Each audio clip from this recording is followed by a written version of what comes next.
Ils sont enveloppés dans de vulgaires sacs plastiques. 2 tableaux, à la valeur pourtant inestimable, retrouvés au fin fond d'une forêt grecque.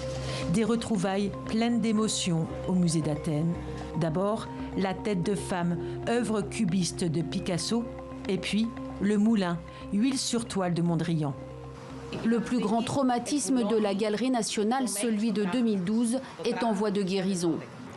Les 2 peintures s'envolent la nuit du 8 au 9 janvier 2012, en 7 minutes exactement. Le cambrioleur passe par une porte à l'arrière de la galerie.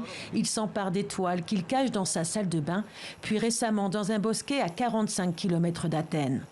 L'homme, un maçon âgé de 49 ans, aurait avoué être un amateur d'art et n'avoir aucune intention de les vendre.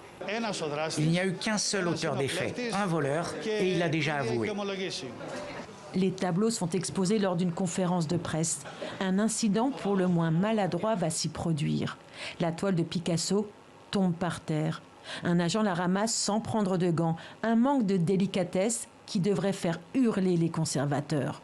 Que de péripéties en fait pour cette œuvre offerte par le maître espagnol en 1949.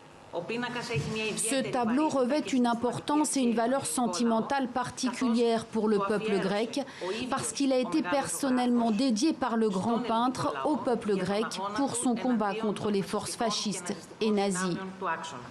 Les toiles de Picasso et de Mondrian ont eu plus de chance qu'un dessin de l'italien Il Moncalvo dérobé en même temps.